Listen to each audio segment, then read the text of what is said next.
So we're here with the Thomas Bradley Project. Could you talk a little bit about how you chose the name Thomas Bradley Project? Well, it was always just a placeholder name, because I couldn't think of one. And we had this idea that it has to be something that if you type in, nothing else comes up. And it's harder than you think to get a name like that, Like I was thinking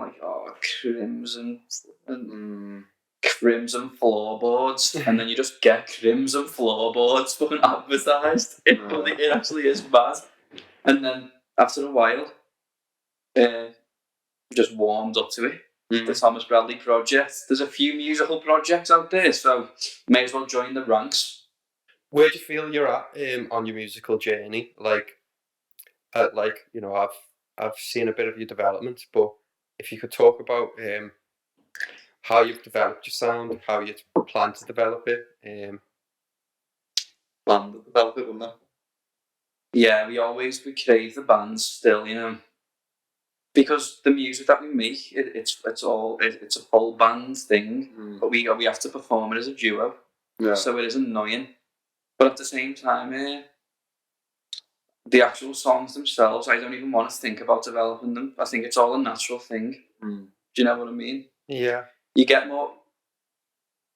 Say the songs we wrote when we were 19 sound a lot more like what we were into then, and now we've had more influences. So hopefully throughout the rest of our lives, there'll always be changes. But fingers crossed, like it still sounds like us at heart. Do you know what I mean? Yeah. Now I've noticed that one thing that you guys have developed is an online audience on YouTube, which is, I was telling you that it seems like quite a rare and hard to achieve thing. We've done one interview previously, and there's been a consistent interest online from all over the world, and I feel like there's real momentum behind the music, and that the people are excited by the music that you make. Do you feel that? Do you know what, lads? Yeah, to be honest, because you want more, but at the end of the day, we do get a lot of nice comments and a lot of likes and a decent amount of views for some weird reason. I think it's all luck, 100% luck based, to be honest, and it's also quantity because it's took us. We've been on YouTube for 4 years, so it's not been a fast rise at all. To be honest, 4 years of work. We should be. I was hoping for a few more. Do you know what I mean? Yeah, I mean, when you put it like that, that can seem kind of you've put a lot of time and effort into it, so rightly so, there should be some return on it. But what I mean to say is that a lot of musicians might put a lot of time into so like their Instagram, or you've got the main three: TikTok, Instagram, and YouTube. I feel are the main ones. Lads. And each artist has got to decide how and where they'll make their impact. And I think YouTube's the hardest one to break into. No. Do you think so? Well, Instagram, you'll have your friends and your family on there, and it's easy to get 20 likes on something if like your nan and your girlfriend are gonna like it and whatever. Whereas on YouTube, getting someone to click the subscribe button's hard. And you guys are probably the only local band that have a foothold in that world. You know what I mean? Do you feel like you need to expand into the other kind of areas, or do you feel like putting most of your time into YouTube is like it's worth it? We want to try the TikTok house. I think Instagram's a bit of not the best one, to be honest. Yeah. Because I put a lot of hashtags on a post once, expecting to get some traction, lads. No, and nothing happened at all. Just the same likes that we usually get every time.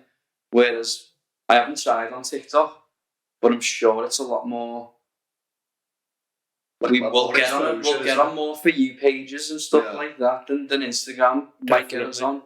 And so I think we're going to lean heavy on the TikTok and the YouTube, and then just leave the Instagram completely, to be honest. Yeah. Yeah. That's interesting because I myself recently decided that Instagram wasn't. I was putting a lot into it and I was not getting the same back out of it. And I've started trying to prioritize these other things. Yeah. YouTube is fully the best one, you know. Yeah, definitely. Because thinking about it this way, I watched a video where Mr. Beast made. You want to Mr. Beast? Yeah. And he was like, you shouldn't be expecting anything at all on YouTube before you put 100 videos up. And we've got 30 up at the moment. And we're doing it, I reckon that's alright for 30 videos. Like, you know what I mean? Because, to be honest, I'd say 4 years. That's like one video every few months. Right, it's not every day for 4 years. It's not like we've been on the YouTube grind and nothing's come out of it. I think if we got on the YouTube grind within a year's time, I think it would grow heavily, to be honest. I think so. I definitely agree. And do you find that, I know you've done some covers alongside your own stuff. You've mentioned Jethro Tull. I know you've had some success with some of these cover videos, but then that enthusiasm, it's making its way over to your original songs as well. Yeah, do you know what? It's like 1% is making it across, but hopefully if we get a lot more views on them, that 1% ends up being quite a good amount of people. You know what I mean? Definitely, yeah. Because to be fair, like we've got 50,000 on Jethro Tull, and our most viewed originals like maybe 2 or 3. Which is a bit annoying, but at the same time, if it wasn't for that Jethro Tull, then that original would probably have a few, maybe like 200 views. Just, you know what I mean? Yeah, definitely. And I mean, there's no. Would you feel apprehensive that, like, if you'd done the covers, that you'd be known as a cover band, or is it like, are you embracing the idea that, well, no, it's, you know, you don't have to choose one or the other. Even great artists from the past have done covers, and you know what I mean, like. Yeah, I just think it's I honestly just think it is promotion. And to be honest, we have a lot more covers than we do originals. It probably seems that we're just a cover gang, like, but we don't perform these. We just learn them, play them for our YouTube, and then, but like, I can't remember how to play any of the songs we covered, to be honest with you lads. They were just a little project for a week, and then we move on. And if people think that we're a covers band, I don't mind, because if you look at the comments on all our videos, I've replied to every one of them saying, please look at our originals, because I want them to know that we've got our own stuff, you know what I mean? Yeah, definitely. I'd noticed a comment on the last interview we done, and it said something along the lines of, great interview, but the accent, I struggled with. What? Struggled with the Scouse accent. See that one? Yeah, so someone's commented on the last one. Did they? And I thought we were speaking clearly. You know what I mean? We're not proper. We were going so jovial though at some point, you know. Maybe. We were talking about stomping on kids' heads and stuff I like guess that. so. But I mean, it's still we're speaking English. Yeah, I know. We try our best. But then again, I think all of us three, aren't that heavy on the accent. But then when you go out to town, people are like, what? Yeah. What? Definitely. It's just a part of our lives as Scousers, isn't it? I guess so, yeah. I want to talk about your new song that you just uploaded, Skipping Stones. Skipping Stones. I clicked on it within, like, I seen it had been uploaded within the last hour, and I was one of the people writing. And it already had comments.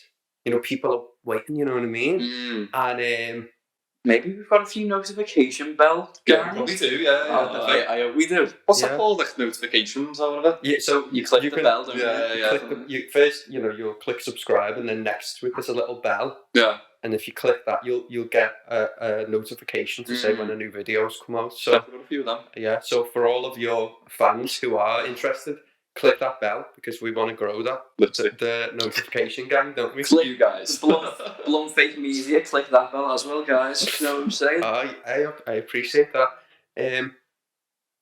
So in the music video, I noticed that your Strat was not plugged in, which is, I love that. I mean, And then I was meant, just before we started the interview, I said, there's a decision you've got to make. Do we make it look like we're really playing, or you know what I mean? And then just jumping off from that a little bit. In our last video, you mentioned about how playing live, you will both be on acoustic. Yeah. But then in some of these recordings, you're going electric.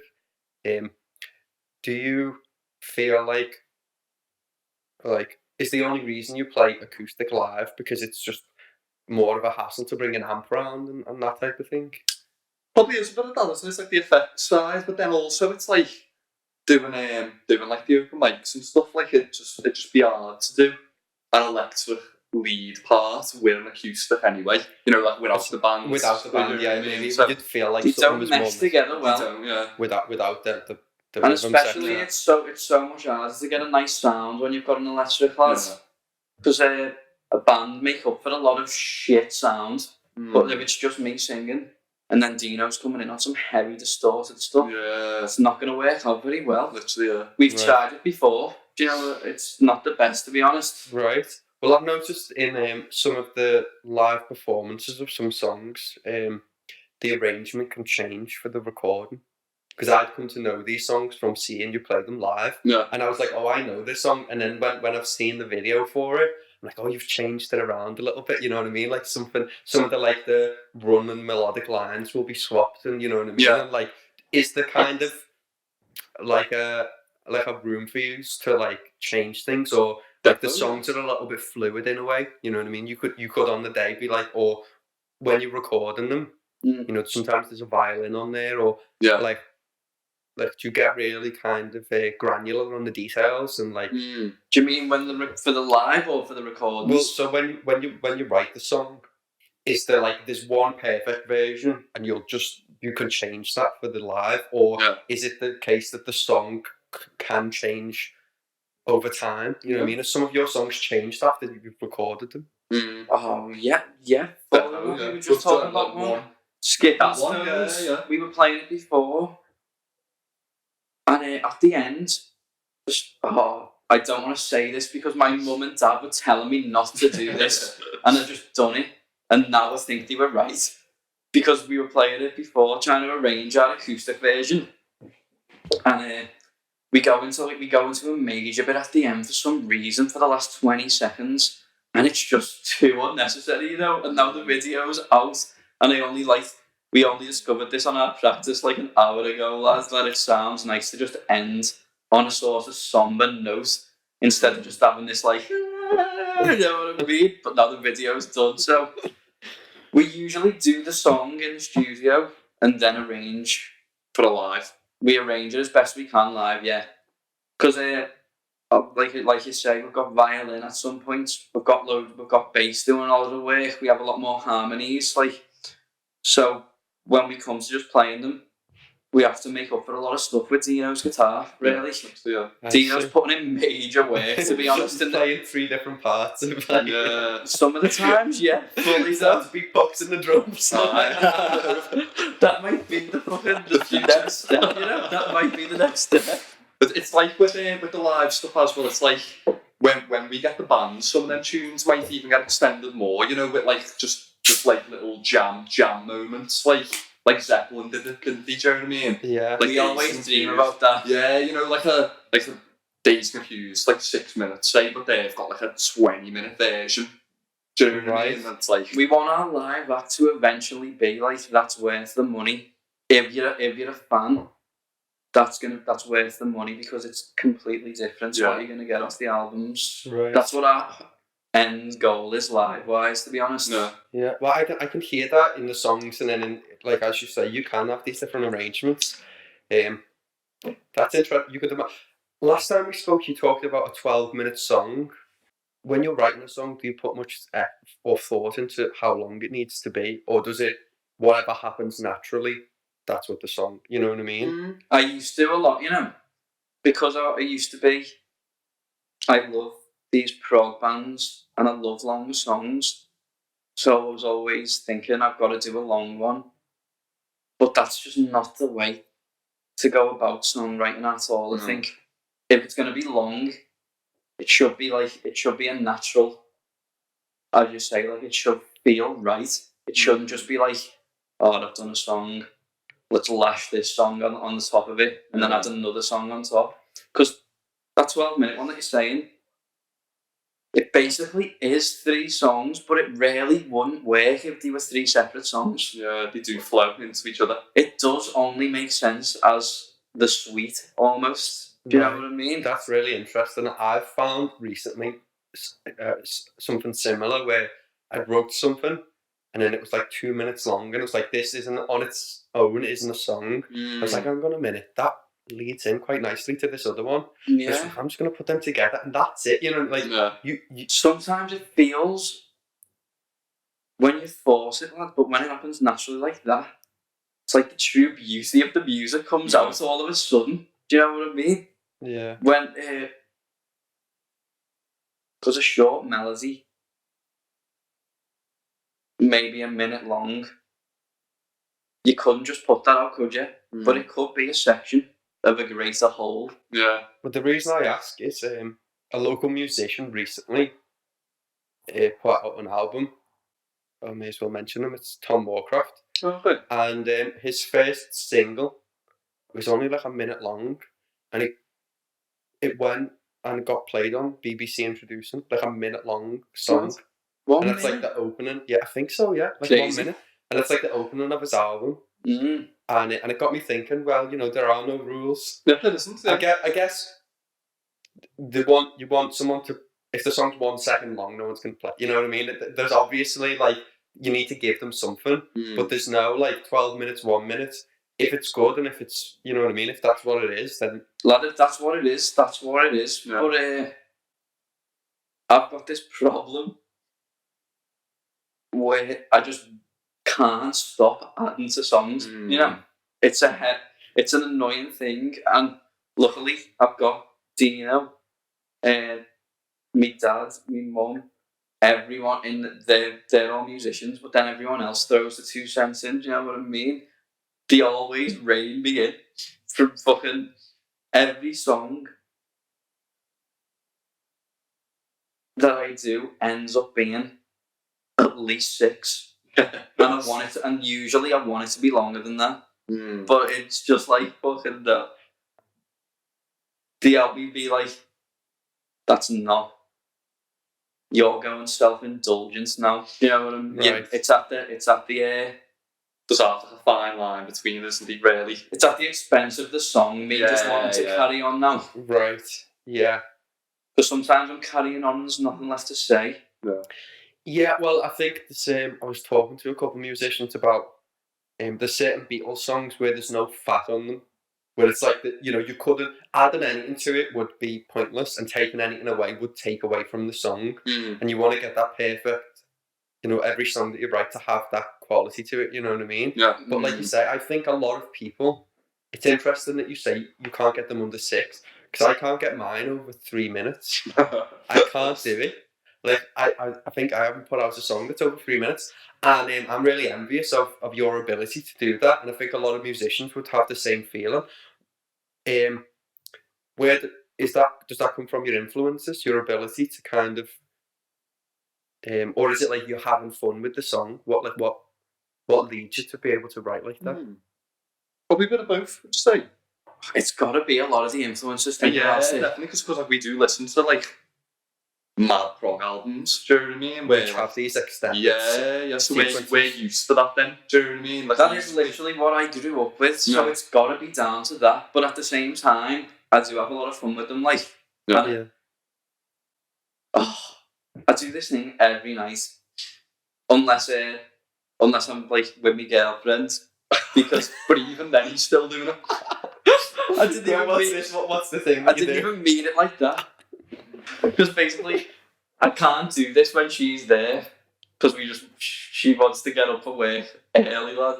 I just stay up for the last hour before I go to sleep. I just listen over the recordings over and over and over again.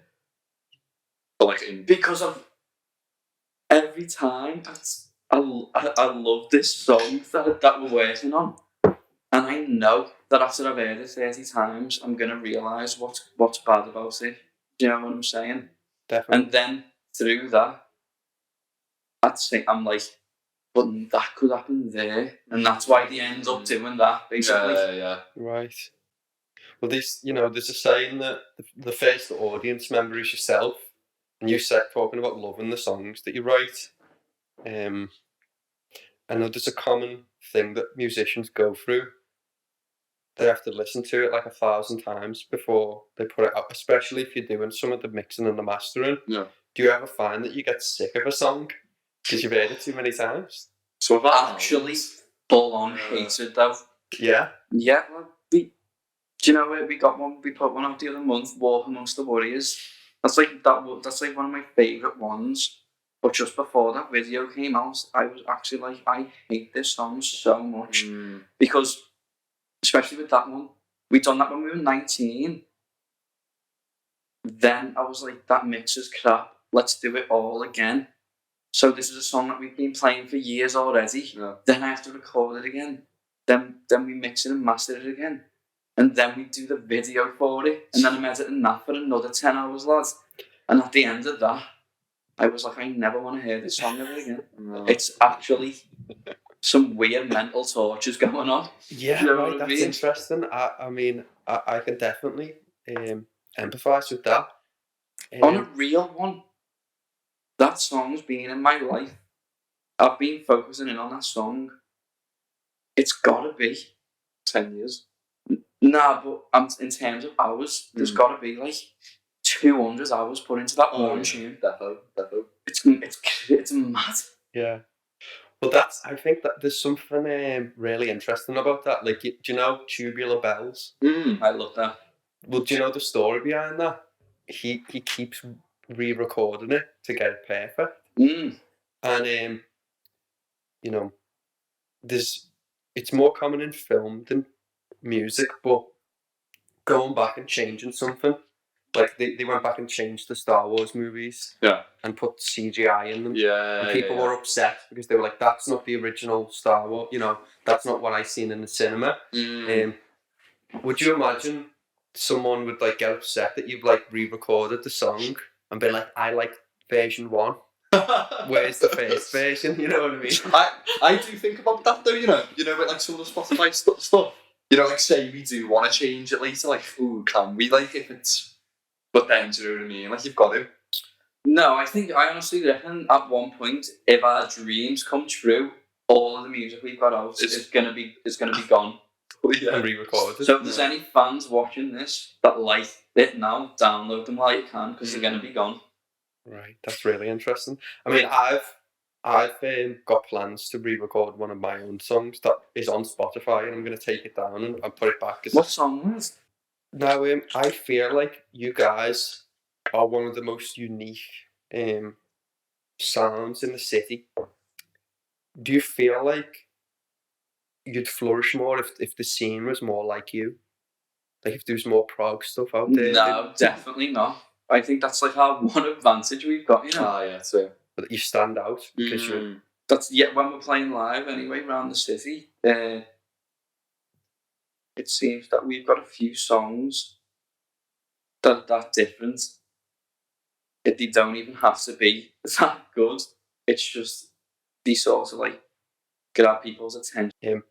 We've talked about this before, and I feel like you're doing yourself a disservice because it's you're kind of playing down how good your music is. You know what I mean? It's not just that it's different and that's why it's noticeable. It's good. You know what I mean? I really mean it, and it's you get reactions. I've seen on multiple occasions someone watch you for the first time, and you can see their face like, "What's this?" You know what I mean? They're like taken aback by it, and even like you say, like the longer song length even plays into it because you'll hook them at the start, and they're like, "What's this?" And then you see them like, wow, you know what I mean? Like the song goes on and they're just like, and by the end of the song, they're like, what the hell, where did that come from? You know what I mean? And then they'll come up to you. I swear to God, I've seen it again and again. Yeah.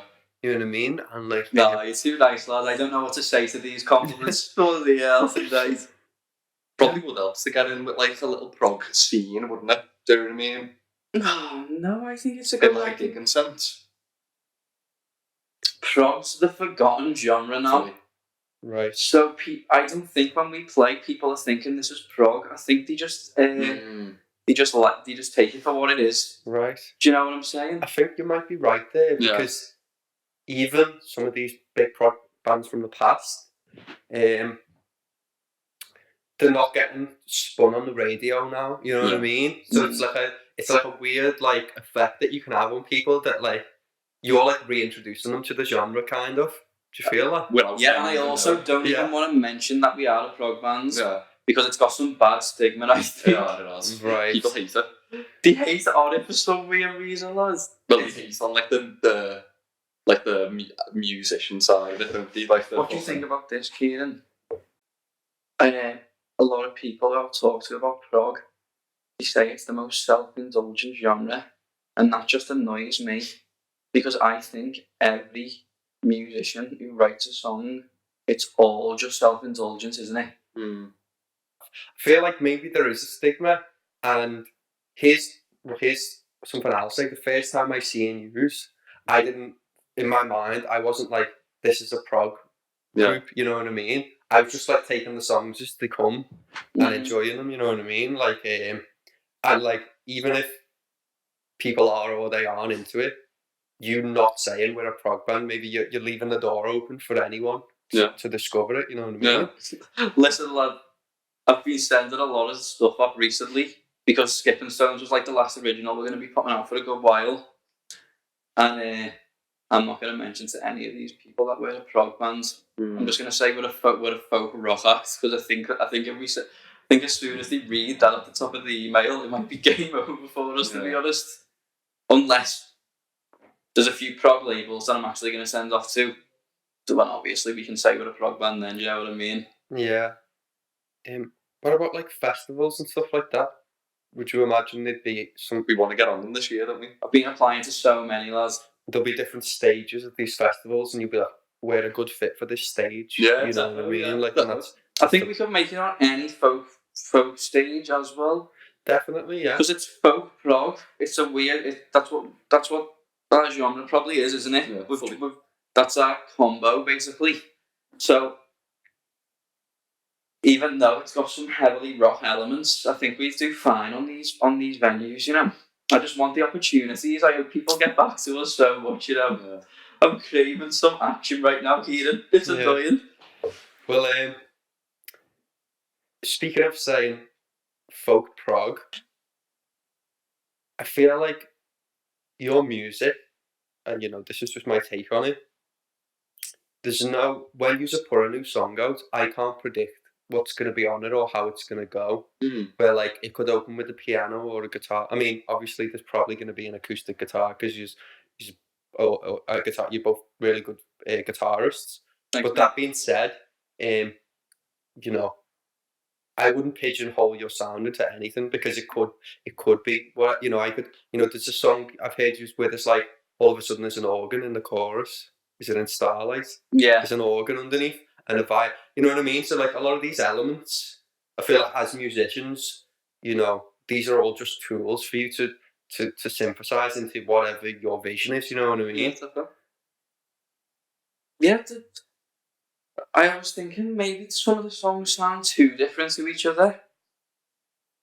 But at the end of the day, I reckon we're pulling it off we're just on the verge of like, we still sound like us every time. Do you know what I'm saying? Definitely. I feel like, I mean, me saying this, I think it's something really difficult to achieve because, as you say, there'll be two things. If you hone in on a sound that's really, you're like, we like this sound.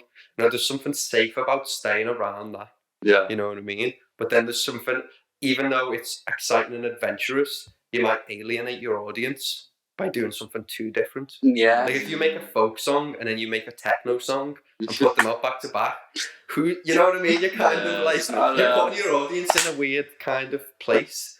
Whereas, I know that the swings and roundabouts aren't that wide, but would you ever see yourself doing any electric elements to your music, like a drum machine or something? Oh, do you know what? I actually proper love some stuff like that. Same. Dino's into a heavy stuff. Dino's into his grime and stuff. Yeah. Oh. But at the same time, happy game on that, like. Would you do like a grime crossover? Oh, that'd be mad. Is that an MC over like the verse or the chorus? Oh, would like you do that? medieval grime. To be honest, I've thought a lot about just doing things under a different name and doing different genres and stuff like that. But then I think there's gonna be a guy out there who actually loves this stuff with all his heart. That's just gonna be well better than whatever we can do. That's why I think maybe it's best to stick in our lane, because we like our stuff. We've practiced it a lot. I think we're quite good at our lane. We're quite good at our genre. Do you know what I mean? Yeah. Might just stick to it for the next few years at least. Then maybe branch out a bit. Yeah. Well, I think some of this stuff, it's even if you're not going to put it out as a song, it's a good mental exercise to keep your like creativity like like pliable, and you've got to you're like, you're not just in a rigid formula of being like, this is the only way that you know how to do it type of thing. You know what I mean? I know I write loads of songs that we'll never bring out because it just doesn't suit the thing, to be honest. And it's just I think any potential creative moment, even if it doesn't suit your thing, if you don't like try and work on it a bit, you're wasting. I think when like an idea comes here, it's like a gift, and it can't be wasted, even if it's not gonna do anything for your life. I just think it's like, I don't want to sound weird, but I reckon there's something to everyone's ideas. I don't think they're all down to themselves, I think it's a weird, what's the word? I think Like a spiritual one, you mean? maybe, like in a way, but that sounds cringy. But you know what I'm trying to say, then. Yeah, I think so. I think, fully, lads. Well, one thing I do, I'll try to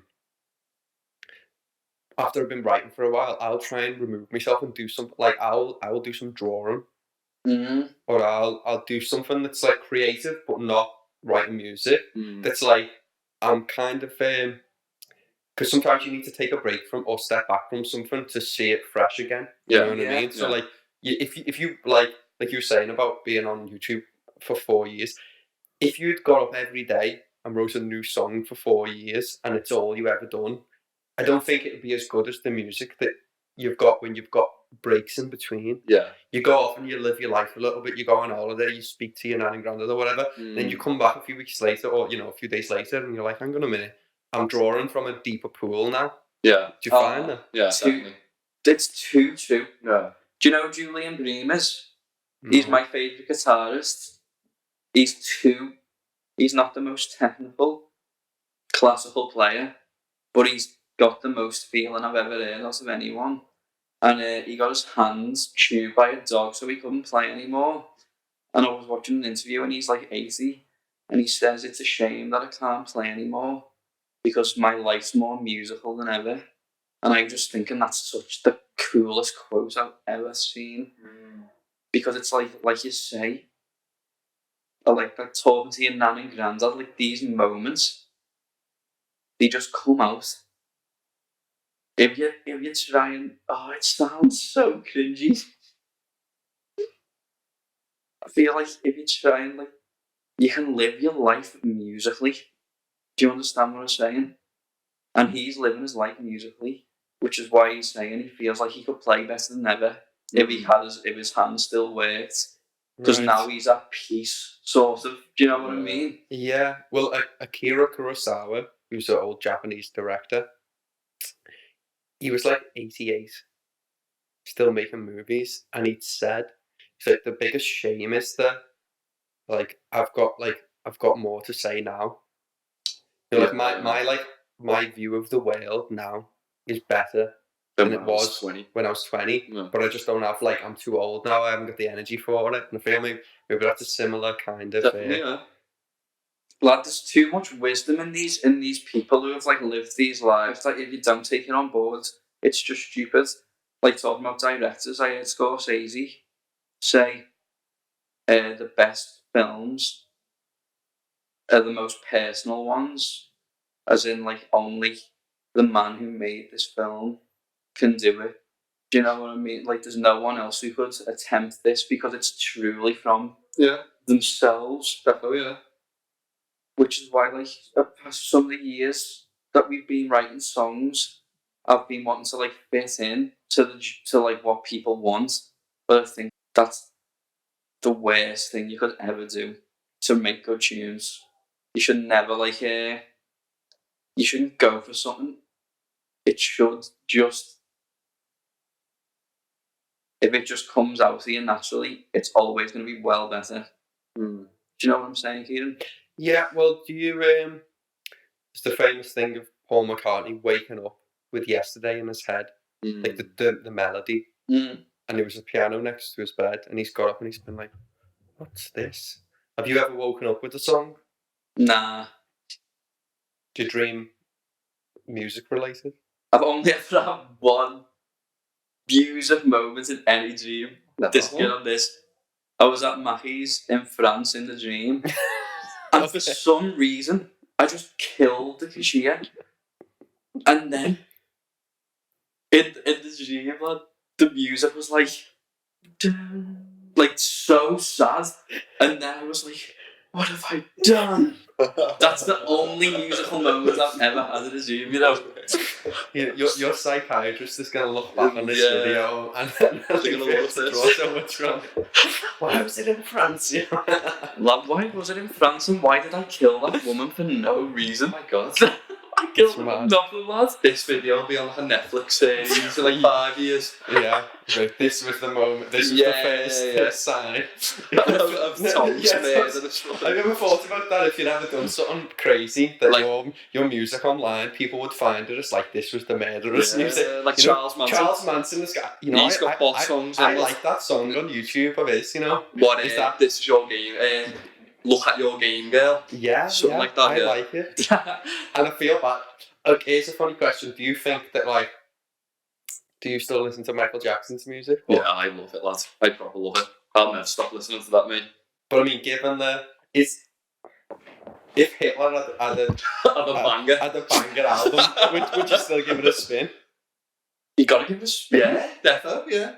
It's like what if like the music's great, but he's saying it? The music's really good. Would you still give it a spin? The lyrics are important, lads. Yeah. If he's singing about his paintings when he was 20 and stuff like that before he got dark. Because that's the thing with the Charles Manson one, is like he writes proper beautiful like romance songs, but he's just like a mad murderer. Do you know what I mean? But I think he was very jaded by not having made it. Yeah. A lot of his anger came from the fact that people didn't listen to his music. Yeah. You know what I mean? Crazy, like, oh mate, just shows you have these paths, these things for the went. If Hitler sold a few more paintings, you never know. You know what I mean? Yeah. So you would listen to Hitler's album? You've almost got to listen to Hitler's album, lad. People are reading Mein Kampf every day. They don't get shunned. Do you know what I'm saying? So. Or like, you know, Gary Glitter has that song that's in all the Adam Sandler's movies.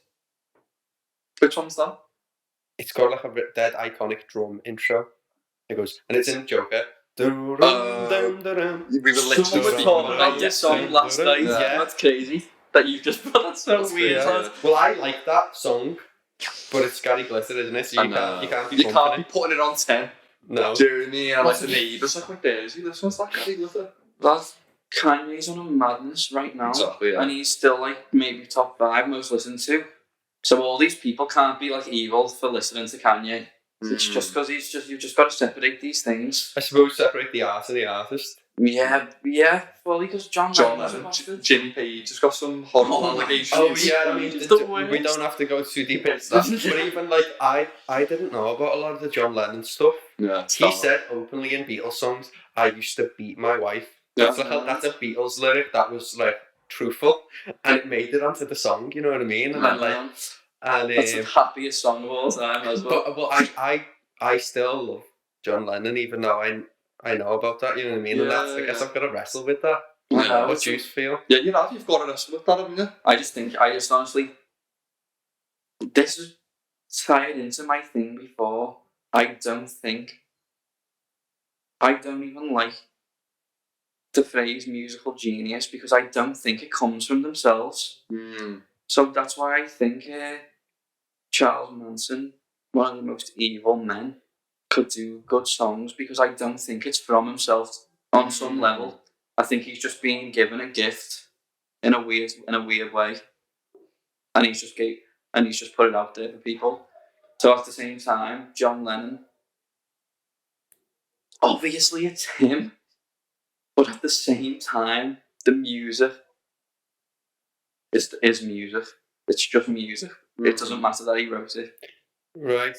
Well, I think the classical one was I think it's Wagner, a classical composer who was like a Nazi, and his music was played at the Nazi rallies. But it's really good classic. Like it's really like amazing stuff. And I've seen Stephen Fry talking about how to just throw all of his music in the bin would be a mistake. You know what I mean? Yeah, let's do. Something like that. I don't know how we got here from what we were talking about. It's interesting. We'll hit this fucking top 10 album. But yeah, so you sort of mentioned about how you won't be putting any new material out for a little while on YouTube. A few more covers and stuff like that. Are you going to start working on? Or yeah, we're gonna smash the covers out basically, lad. Because we've had this plan, get our music out that we think we might get some work from, and then just push it as hard as we can. And I think doing covers would be a lot more beneficial than putting new songs out. And we can still write songs, we just don't have to record them and stuff, and we've got a lot more time to do the covers and the promotion and the email and the applying and stuff like that now. Now that that's behind us, I felt a lot less stressed the past few days, to be honest. Right. And then at the moment you've got, I'm trying to think now, there's probably about how many original songs on your YouTube channel? You've got Starlight, Skipping Stones. About 10? There's a few. Probably about 10, yeah. About 10, right. I mean, it's like an album's worth, isn't it? Yeah. I mean, if you kind of bookend them for now. And we've got videos on other channels as well, to be honest, that I didn't want to put on our main channel, that are out there, that people can find. We fully have got about 3 albums worth of material. My dad keeps saying it, and he's right. Because I just like going in the studio. But at this point, it's a waste of time. Yeah. You know what I mean? Let's see what can happen with these songs now. Because I don't want to be one of those people that never gave it a shot and just carried on writing songs in the bedroom for the rest of their life. I want to give it a good shot now that we've got all this material out there. Right. What would you have you got anything to say to your fans who are watching all your stuff online and are really into what you're doing? Thanks for listening, guys. No, yeah, I always reply to them and tell them anyway. They know the score. With the sorting us out, they don't know how much they're helping us, to be honest. Because I feel like a manager might click on a video and then see how many comments it's got and be like, look, these people actually have some potential. Right. And they don't even know that they're helping us so much. They actually are majorly appreciated. Yeah, definitely. So to anyone who's a fan of the Thomas Bradley Project, even if you leave a comment, even if you just share your video to a friend who might like it, it can go a long way into helping the algorithm to push it a bit more as well. So yeah, anyone watching this, just do a little bit. Yeah. Why not? Do your part. What's that? What's that propaganda fella? The army on YouTube. Uncle Sam, that's you. That would be good. Oh, lads, imagine just putting them around town. But it's just us. Hey, you know what? He said, if English isn't your first language, good job. What? It was too funny to me, And I replied saying we're Scousers, so it's not our first language. Yeah, literally.